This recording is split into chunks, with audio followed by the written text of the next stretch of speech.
Oui, bonjour à tous, bienvenue pour cette nouvelle partie et ça va chauffer, bienvenue et je veux fêter une nouvelle avec vous.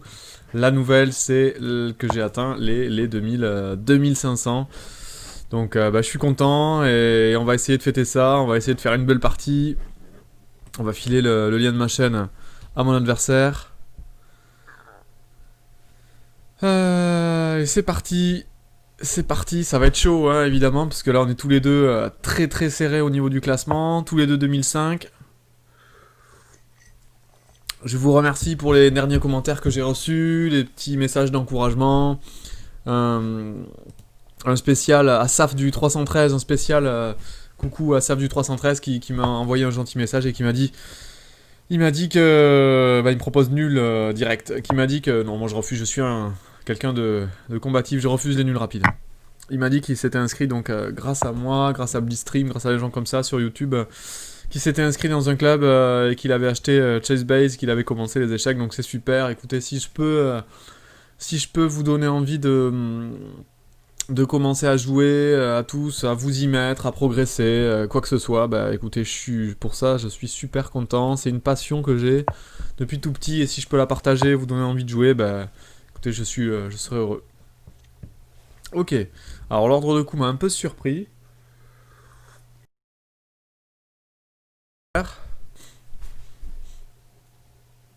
On est en train de jouer, je vais essayer de jouer comme une Grunfeld inversée.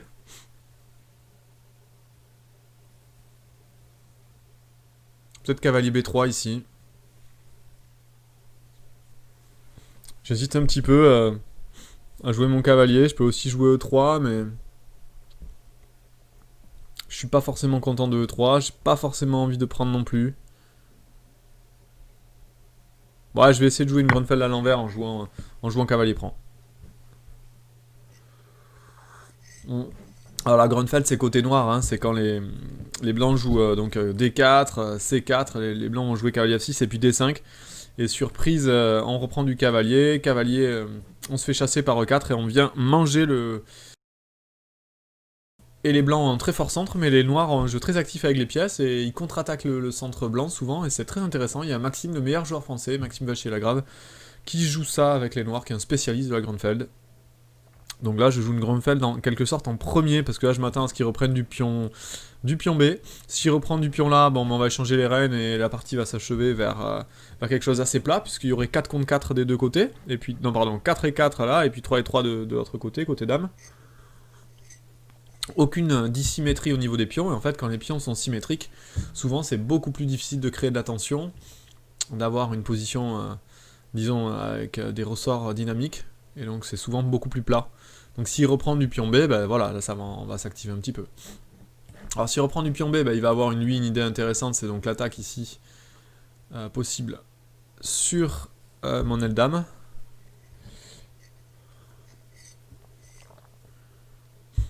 Je sais pas, je m'attends à ce qu'il reprenne du pion B, après il peut se le jouer... Ah, il reprend vraiment du pion D, il veut vraiment jouer pour la nulle, c'est incroyable. Bon, je prends, hein, je peux pas m'en empêcher. Ok, mon adversaire qui m'a proposé nul au deuxième coup et qui joue pour la nulle, quoi, c'est fou, quoi. J'aime pas ça, quoi. C'est qui ce type là? Je connais pas ce pays antarctique. Ah ouais, d'accord. Je comprends pourquoi je le connais pas. Qu'est-ce que je vais faire de beau? J'ai la possibilité de jouer le fou. Alors le fou, intéressant de le jouer là, mais j'ai pas envie de me faire casser la structure de pion, même s'il perdrait son fou noir. Peut-être le jouer tranquille, fou des deux, pour pouvoir reprendre avec le fou sur le cavalier, et préparer grand rock ici. Je vais jouer safe, parce que fou E5, après fou prend, pion prend, j'ai quand même la structure bien cassée à l'aile dame, et même si j'ai la paire de fous, je suis pas sûr que ça compense ma structure de pion. Disons que ça a des limites, quoi. La paire de fous, c'est un avantage aux échecs, mais il faut pas non plus en abuser. Les pions, c'est très important. Si vous allez commencer à avoir des pions doublés, des pions isolés, ils sont beaucoup moins souples les pions, hein, s'ils sont doublés. Donc faites attention à ça, faites très très attention à pas vous gâcher vos structures de pions, pas les endommager. Et ici, Grand Rock qui permet de tenir le pion B2, qui va commencer à mettre une petite pression sur la colonne. Je peux me lancer maintenant fou F4, parce que s'il joue E5, l'idée c'est qu'il peut s'enfermer un peu le fou. Il peut taper ensuite dans le vide son fou.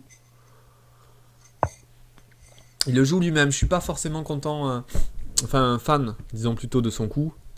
Je trouve pas ça incroyable. Parce que du coup, bah, il tape, comme je vous dis, dans le vide.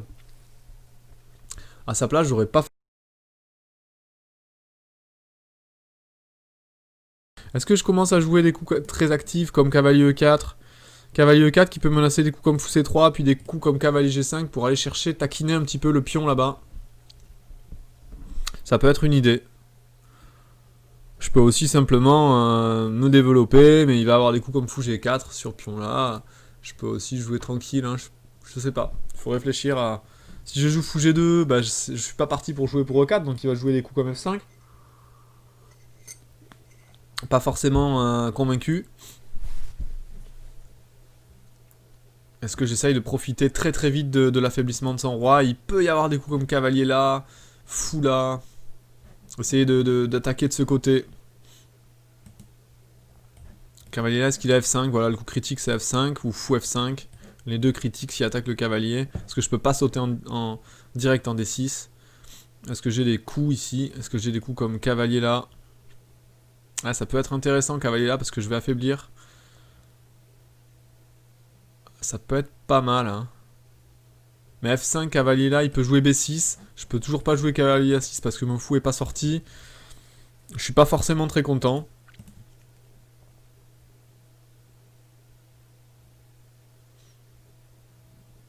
Alors sur E4, F5, qu'est-ce qui se passe quoi? C'est ça. Sur E4, F5, qu'est-ce que je peux faire de beau? Parce qu'il risque de m'emmurer à un moment le fou en jouant E4. Je suis pas forcément très content. Parce que je joue F3 d'abord, puis pour jouer E4, vraiment passif. Ça veut dire que je cherche plus l'avantage là. Hein. Ah, peut-être qu'il faut le jouer comme ça. Hein. Sur E4 d'abord, j'ai peur de fou G4 et je peux rien faire. Enfin, je peux rien faire. Je peux échanger les... Voilà, je peux échanger. Ouais, je vais faire ça. Je vais jouer E4. Sur fou G4, en fait, je pense que je vais jouer fou E2. Je vais échanger une paire de fous. Ouais, c'est pas incroyable. Hein. C'est pas incroyable. Mon idée, c'est que bon, bah, du coup, son pion peut plus avancer. Son fou tape un peu dans le vide. Mon fou est peut-être légèrement mieux que le sien maintenant. Et je joue sur du micro avantage. Donc, on va pas loin pour le moment.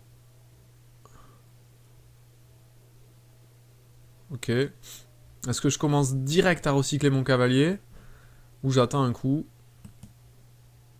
Ouais, je vais attendre un peu, je pense. Je vais tranquillement jouer fou là. Ou F3 peut-être, tranquille. F4 aussi est beaucoup plus direct, beaucoup plus agressif, mais je suis pas convaincu. Fou E2 aussi, tranquille. Bon, j'ai des coups candidats, peut-être fou E2. Fou E2, safe. Safe. Mon cavalier en fait est complètement coupé, on dit qu'il a les oreilles coupées parce qu'il peut plus sauter en EK, en D5 ni en B5. Cavalier F6, je m'y attendais un petit peu à ce coup-là. Alors j'attendais un petit peu pour voir s'il allait jouer fou H6, mais en fait il le fait pas. Donc là j'ai envie de jouer F3. J'ai envie de jouer F3, tranquille. Tenir mon pion. Ok, il se recycle. Tout ça c'est un peu normal, je m'y attendais un peu. Pour vous dire vrai. Là je vais jouer fou E3. Je m'attends à fou F8. Pour essayer de venir échanger mon bon fou. Ok, vraiment une partie très plate, je vous l'avais dit, hein, il y a un 4 contre 4 des deux côtés, enfin... Le seul truc que je peux essayer de tenter, c'est cavalier échec, là, qui peut être intéressant. Cavalier pour les dire pion prend, le fou est enfermé après G4. Vraiment, c'est chercher des complications pour les complications, surtout qu'il peut jouer fou là. Il n'est pas encore enfermé, son fou. Hein. Je vais peut-être éviter de m'emballer trop vite, quand même. À faire des conneries. Ça serait dommage de faire des conneries, quand même. Hein.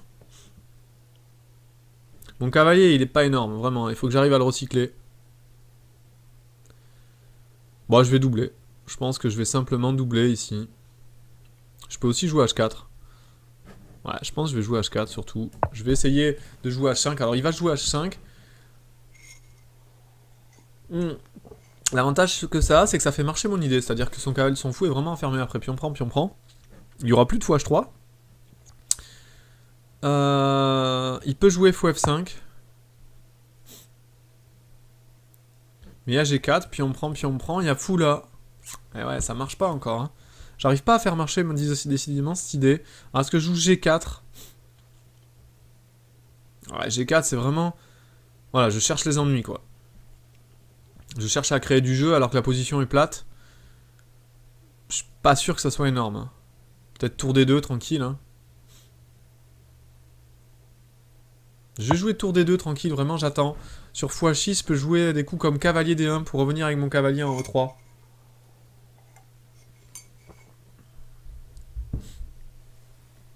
Quelque chose comme ça. Bon, j'ai un peu de retard au temps, mais pour ceux qui me connaissent pas, j'aime bien me mettre mal au temps et vous faire monter un peu la pression en face de vos écrans. Non, je rigole, c'est que je préfère prendre mon temps et bien stabiliser l'ouverture, placer bien mes pièces, et parce qu'après, toute la partie en découle en fait. Hein. Ok, ouais, ça va s'acheminer vers une nulle quoi. C'est une nulle de salon quoi. Il est super solide, j'ai envie de doubler du coup les tours. On va tout échanger. Ouais, c'est vraiment... Il joue vraiment pour la nulle, quoi. J'aime pas ça. Hein. Je déteste les adversaires qui jouent pour la nulle. Mais bon, écoutez, c'est comme ça. Hein. Ok, donc maintenant, il y a une case ici en C4. Est-ce que je continue de jouer un petit peu cette partie? Mais vraiment en prenant des risques inutiles. Allez, j'ai envie de jouer. J'ai un plan. J'ai juste le plan de jouer cavalier là, cavalier là. Cavalier là, cavalier là, cavalier là pour tenir la case C5. Et pour pouvoir jouer peut-être fou là. Voilà, je continue mon plan. Ouais, bon. Ça mène pas à grand chose, hein, ce plan. Je vous l'avais dit.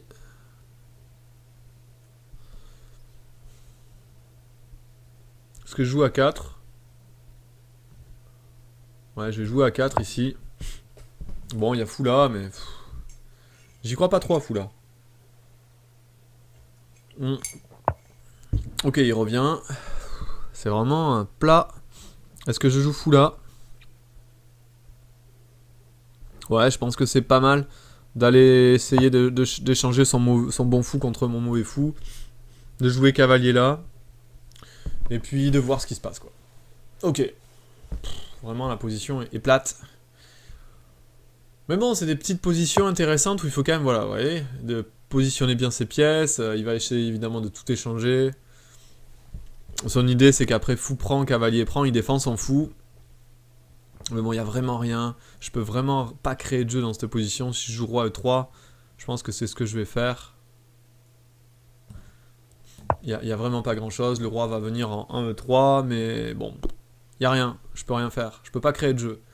J'aurais pu essayer peut-être fou là, pour essayer de rentrer en G7, mais il n'y a rien. Après fou E7, j'allais nulle part. Hein. Le pion F6, il n'y a pas de faiblesse en fait dans nos positions, et du coup il n'y a aucune façon de créer de la tension, de créer quelque chose, et alors ben voilà, il n'y a rien quoi. Après fou prend, cavalier prend. Ok, bon. Ok. Bah, je vais proposer nul moi aussi. Et il accepte. Il n'y avait vraiment plus rien là. Après, fou prend, roi prend, cavalier là, B6 par exemple pour tenir le pion A5. Je voyais pas du tout ce que je pouvais faire, le cavalier défend B6, plus personne ne bouge, c'est fini. Peut-être un léger plus, regardez à l'analyse, je vous montre juste. On va se permettre de faire quelques coups quand même. Mais ici à l'analyse, si je fais donc fou prend, roi prend, cavalier C4, donc il est obligé de jouer B6 pour pas perdre un pion a priori. Ici, j'ai peut-être un léger plus avec un dynamisme sur cette position, parce que c'est moi qui dicte en quelque sorte le truc, puisque c'est moi qui attaque B6, et comme j'ai pas joué C3, mon pion à moi est défendu, il peut pas jouer cavalier C5. Donc là, bon, bah, voilà, j'ai une position peut-être légèrement meilleure, mais ça suffit pas du tout pour l'emporter. Après, j'aurais pu presser un petit peu, mais j'étais un peu moins bien au temps. L'ordinateur me donne un léger plus ici. Bon, parce que son cavalier est bloqué à la défense du pion B6 et que mon roi a la possibilité de s'activer. Mais vous voyez, si je joue des coups comme ça, il va juste revenir et on va nulle part. Je vous montre juste un exemple si j'essaye de pousser. Et si après pion prend, des coups comme roi F5, je suis complètement bloqué. Donc voilà. Là, il faut jouer roi, cavalier échec, roi E6, cavalier C4. Et la partie est nulle. Bon, je suis un peu déçu parce que j'aurais bien aimé vous envoyer une grosse partie, envoyer des choses intéressantes. J'ai rien pu faire de tout ça. Écoutez, j'espère que quand même ça vous a quand même plu. Me voilà 2005. Je vais essayer de monter mon Elo de Blitz là. Peut-être organiser un jour un banter avec vous là. Contre les abonnés de la chaîne. Je faisais ça avant. Je mettais un rendez-vous en ligne et puis on se retrouvait à une certaine heure et je commentais mes parties avec, en direct avec des gens qui venaient me défier sur le site. Donc je pourrais peut-être refaire ça. Ça pourrait être sympa. Et puis voilà. Bah écoutez, je vous dis à bientôt à tous. Et j'espère vous revoir très vite pour une nouvelle partie. Allez, au revoir.